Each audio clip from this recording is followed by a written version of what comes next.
Nicolás Maduro diz que haverá banho de sangue e guerra civil caso não vença as eleições. O presidente venezuelano deu a declaração durante discurso de campanha em Caracas, quando também usou o termo fascistas, sem especificar a quem se referia. Para falar um pouquinho mais sobre a expectativa para a semana que vem na Venezuela, a eleição da semana que vem, recebemos José Benedito Júnior, especialista em relações internacionais.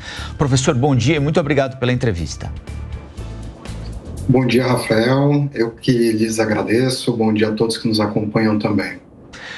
Por que o presidente, ou o ditador, Nicolás Maduro, coloca as coisas nesses termos? Ele percebe uma iminente derrota, segundo diagnosticaram pesquisas de intenção de voto recentes, ou é o tom habitual que ele costuma usar para se referir à possibilidade de adversários o derrotarem, professor? As duas coisas podem estar corretas. A gente tem que pensar que é a primeira vez que a oposição ela ganha força, uma força considerável na Venezuela, e isso pode causar um desespero em Maduro. Então, como todo e qualquer ditador, ele não quer perder o poder e ele está jogando da forma mais extrema possível para que esse poder se mantenha, né? A gente veio acompanhando que ele fez vários atentados à oposição, em especial a Maria Corina Machado, que ela é um grande motor da campanha do Edmundo Gonçalves. Então, diante de tudo isso, a gente percebe um governante Maduro muito inseguro e muito preocupado, justamente porque as pesquisas elas têm demonstrado uma possível vitória com folga da oposição de Maduro, da oposição de Maduro.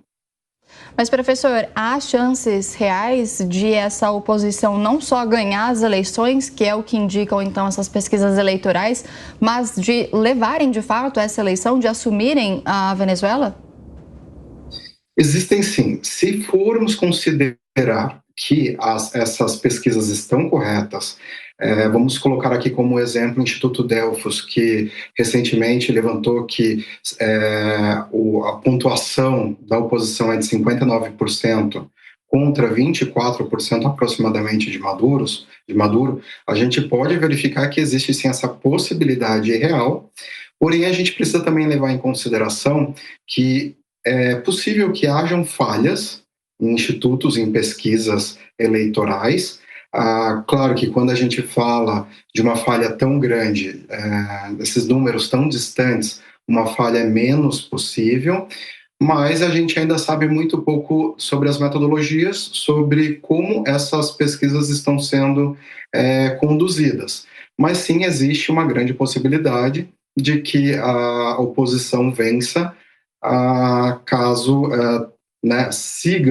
essas ocorrências sigam da forma como a gente está acompanhando hoje, observando a situação na Venezuela.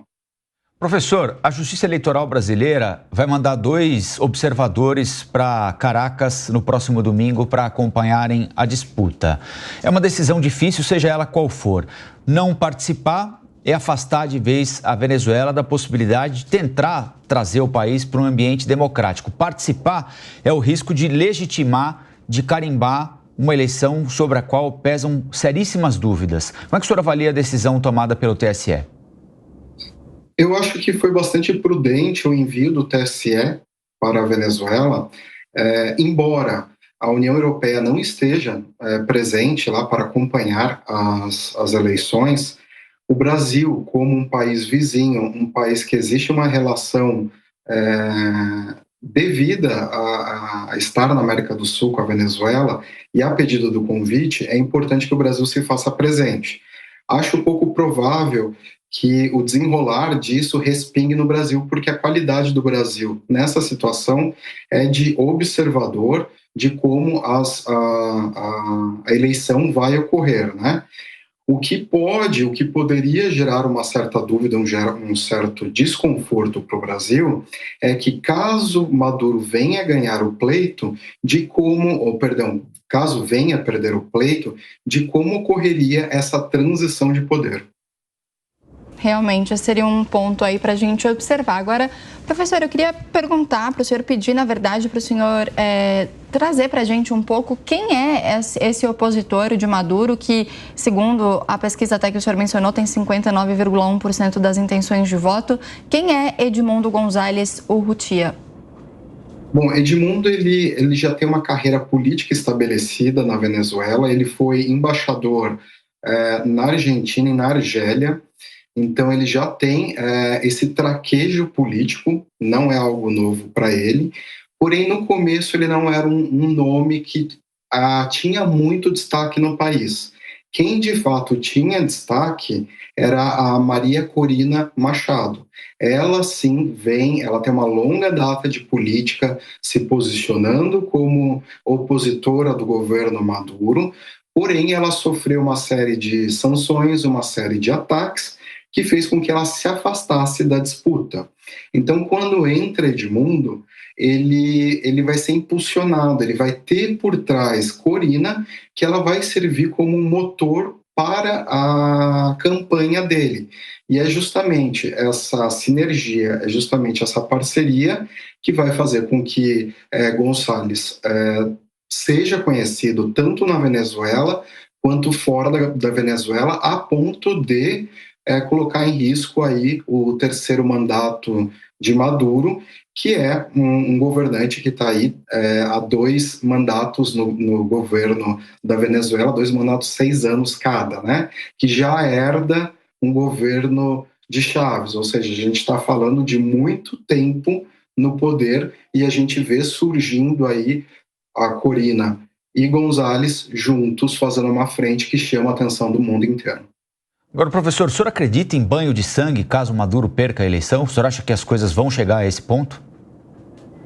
Eu não duvido, porque o Maduro ele vem colocando uma série de empecilhos para que ele não perca o poder, algo que é muito comum em ditadores. A gente pode acompanhar, a gente acompanhou que a própria Marina Corina ela sofreu ataques, carros vandalizados, o chefe de sua segurança foi sequestrado semanas antes da eleição, do dia 28, que está aqui, né, já, colocando a vida dela em risco. Os freios do carro foram cortados. A gente tem uma milícia venezuelana, a milícia bolivariana, muito forte, com apoio do Maduro. Ele também é muito alinhado com as Forças Armadas. Então, a gente está diante de um governante, de um ditador, que ele tem aí uma herança de Chávez, tem seu legado também, que não é pequeno, né? São 2 mandatos, cada um de 6 anos. Então, a gente pode, de um governante como esse, a gente pode esperar tudo. Claro que esse pronunciamento dele é bastante extremista, banho de sangue e guerra civil.